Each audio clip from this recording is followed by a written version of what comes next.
Hi students, today's topic is municipal solid waste management. This is important short answer in environmental education. Before starting municipal solid waste management, I am discussing about waste. Speaking of municipal solid waste. Municipal solid waste, commonly known as trash or garbage or rubbish, consisting of everyday items that are discarded by public. This means waste consisting of everyday items that are discarded by the public. Trash means waste material or refused material. Here, garbage means food waste.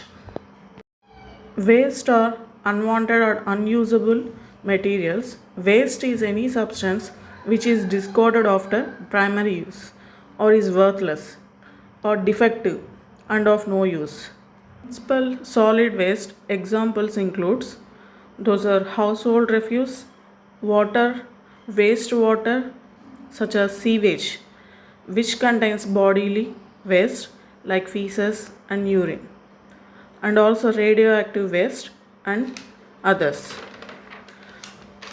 Waste we generate at schools, homes, market, and other public places.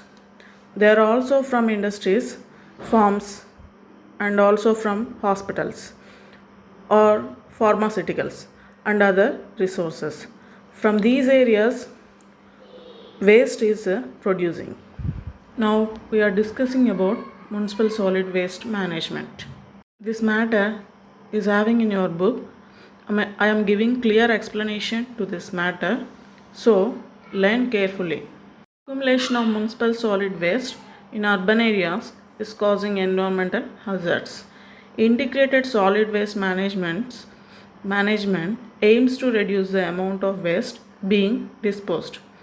The preferred waste management strategies include source reduction and reuse, waste to composting, waste to energy, and finally waste disposal in landfill.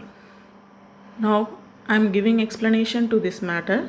Accumulation of municipal solid waste in urban areas is causing environmental hazards, means municipal solid waste in urban areas causing environmental problems like air pollution, water pollution, soil or land pollution. Uncontrolled burning and improper incineration causes urban pollution. Air pollution causes some health issues like TB, asthma, and allergies, and some other diseases. Ineffective dumping of waste contaminates surface and groundwater supplies. That causes water and land pollution. Water pollution causes some health issues like cholera, dengue fever, and dysentery. Next, integrated solid waste management aims to reduce the amount of waste being disposed, means urban areas having target to reduce the amount of waste being disposed. Next, preferred strategies of waste management means plan of action of municipal solid waste. Strategies. First strategy is source reduction. Source reduction, also known as waste prevention or pollution prevention, is the elimination of waste before it is created. Source reduction means stopping waste before it happens. Second strategy is reuse waste management. Reuse is a practice of using a material over and over again in its current form. The essence of reuse is that it preserves some of energy and materials that went into making an item. Reuse products. Some of the products of reuse are glass jars, containers or cans, gallon jugs, plastic bottles or soda bottles, plastic containers, newspapers, magazines and paper bags, cloths, towels and bedding, seats, laundry waste, plastic bags. Source reduction and reuse waste management combinedly called composting.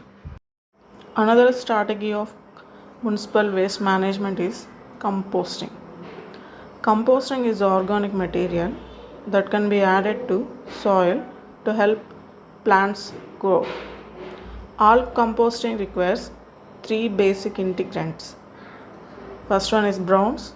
Browns includes materials such as dead leaves, branches, and next thing greens. This includes materials such as grass, clippings, vegetable waste, fruit scraps, and coffee grounds. Next, water. Having the right amount of water, greens and browns is important for compost development. Next, another strategy is waste to energy, means producing electricity to burn waste. Burning waste also reduces the amount that would be buried in landfills. Last strategy is waste disposal in landfills, means landfills are sites for dumping rubbish, garbage, and other solid waste. And here, the disposing waste in the lands. And this is another strategy which municipal solid waste management follows. Preventive measures for reduction of adverse impact on human and environment. This means how to control effect on humans and environment.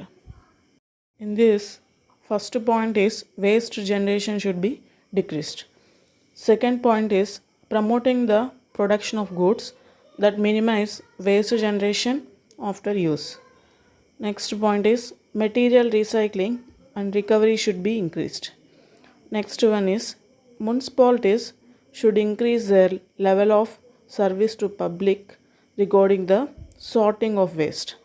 Next point is promoting the use of less hazardous alternatives to hazardous chemicals during the production of goods. Finally, the conclusion is municipal solid waste management is done by source reduction and reuse or composting, waste to energy, finally waste disposal.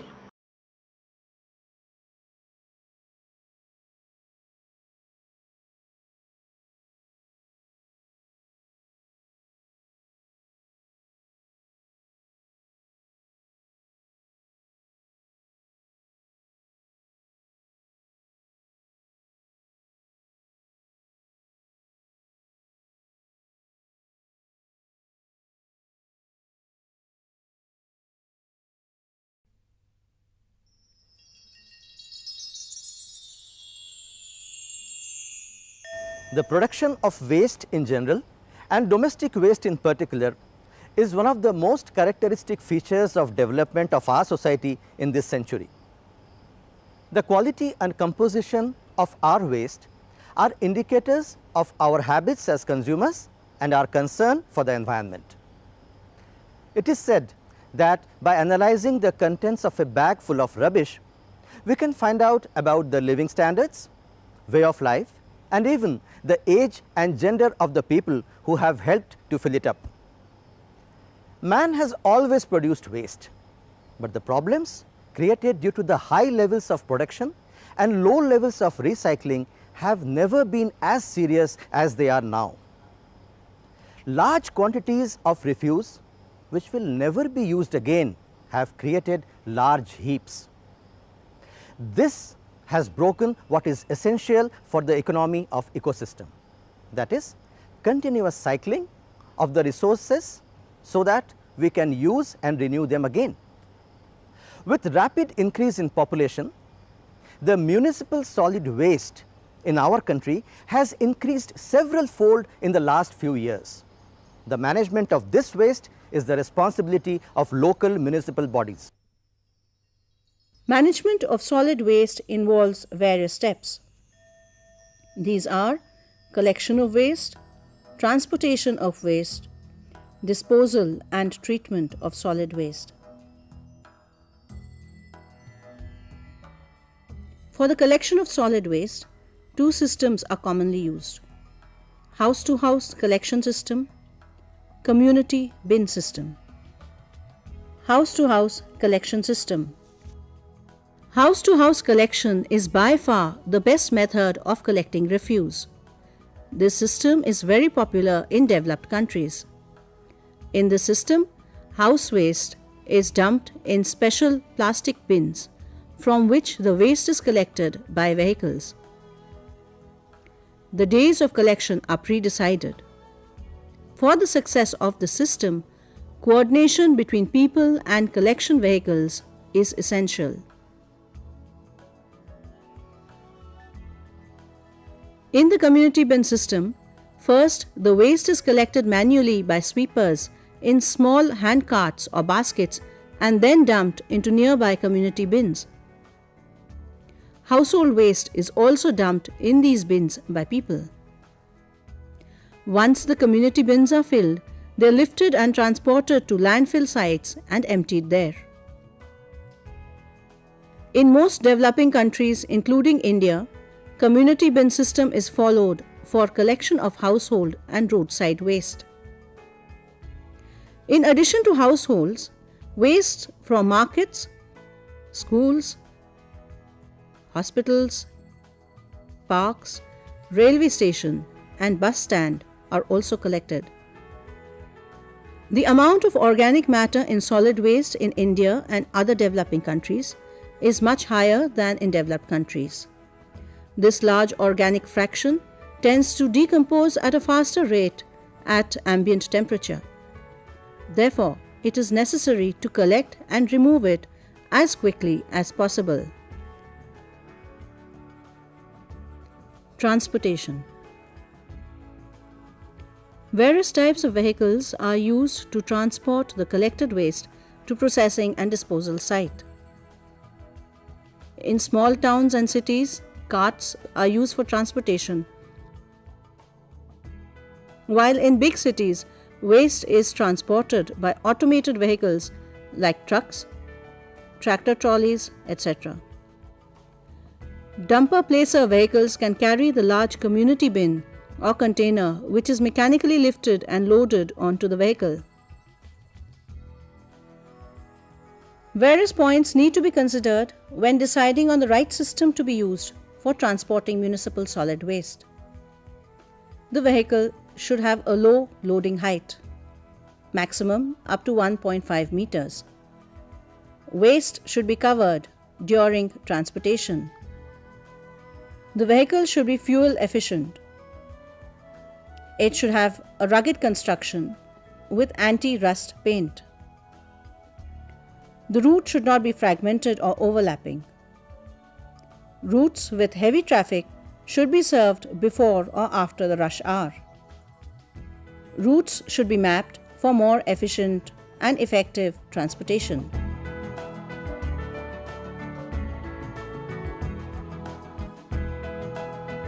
For many people, the way to dispose of waste is to simply drop it at some nearby place.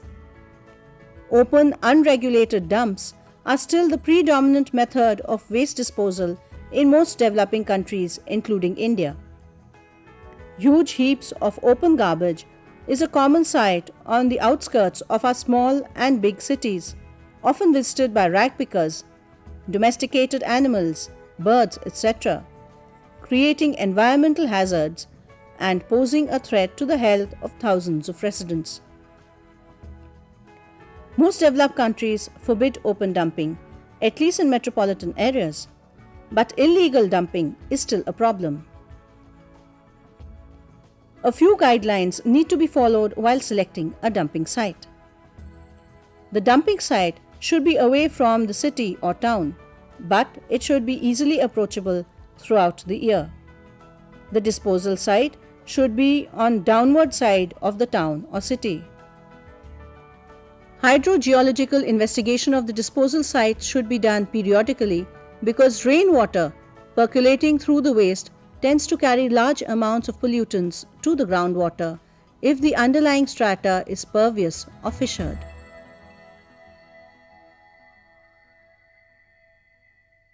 Over the past 50 years, most developed countries have recognized the health and environmental hazards of open dumps and have turned to landfills, where solid waste disposal is regulated and controlled.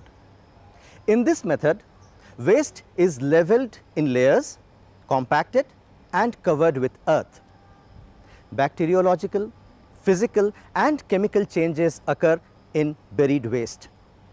The temperature rises above 60 degrees centigrade within 7 days, kills all the pathogens and hastens the decomposition process, which normally needs 4 to 6 months.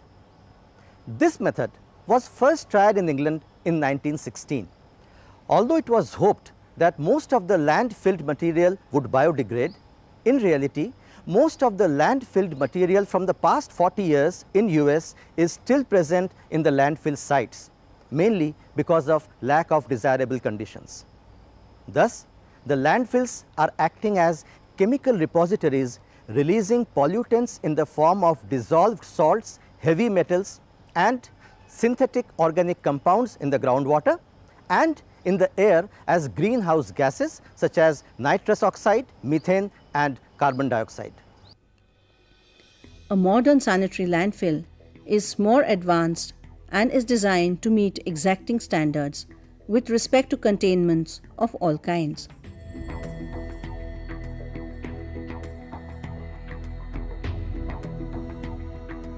In developed countries, due to more cost and lack of a desirable space, landfills are less preferred.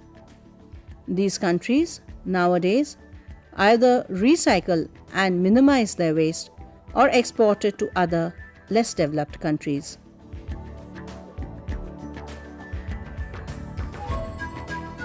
Municipal solid waste is reduced or minimized either by recycling, incineration, or composting.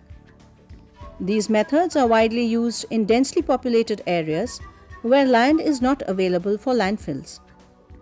For example, in Europe and Japan, 85% of municipal solid waste is minimized by these methods, while in the US, only 45% of municipal solid waste is minimized.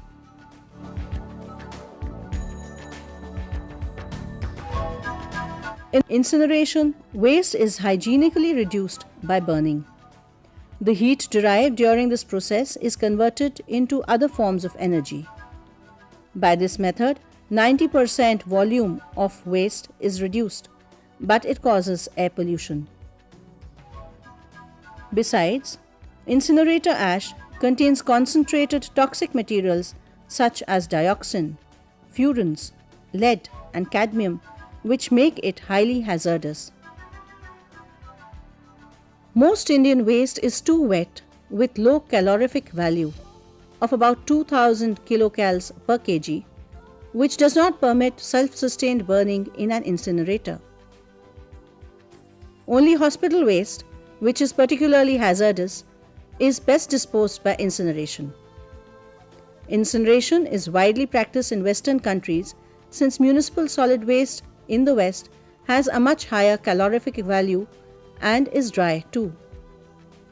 There, the community incinerator functions reasonably well, and some of them even generate electricity.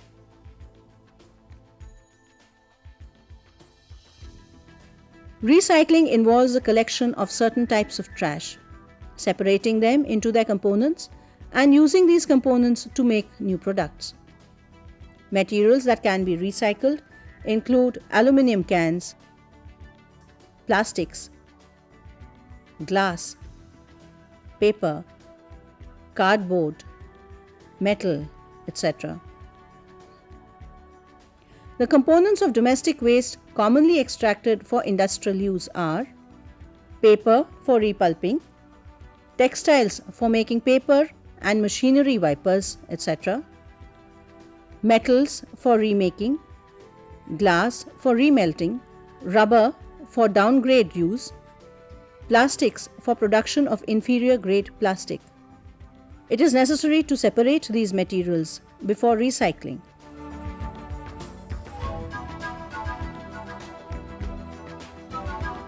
Composting is one of the oldest methods of disposing solid waste known to man. By anaerobic degradation, biogas can also be generated.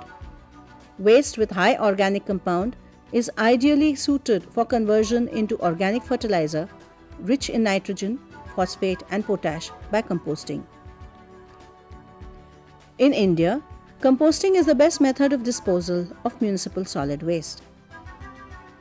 Some of the most popular methods of composting are Bangalore method, Indore method, vermicomposting.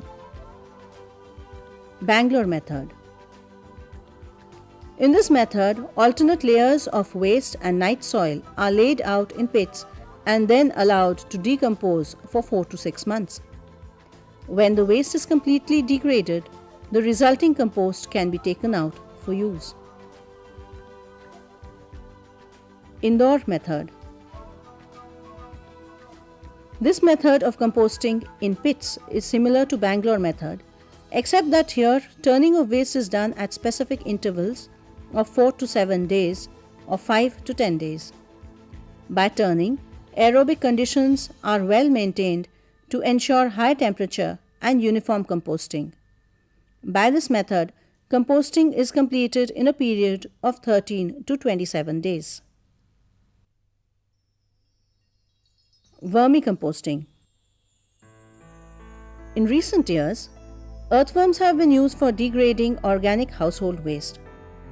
The technique is known as vermicomposting. Through this method, high-quality, odorless manure can be produced. Nowadays, household vermicomposting kits are also available for use.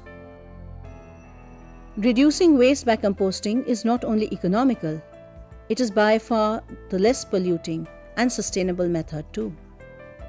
Through this method, the local municipal bodies can get rid of major amount of solid waste on the one hand and can generate money by selling the compost on the other. As citizens, we can create awareness among the people to produce low waste, about the hazards of sanitary landfills and incinerators, etc.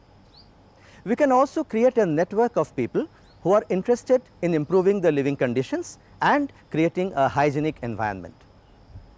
It is well understood now that in order to make our society free of waste, there is an urgent need to adopt the Gandhian principle of simple living.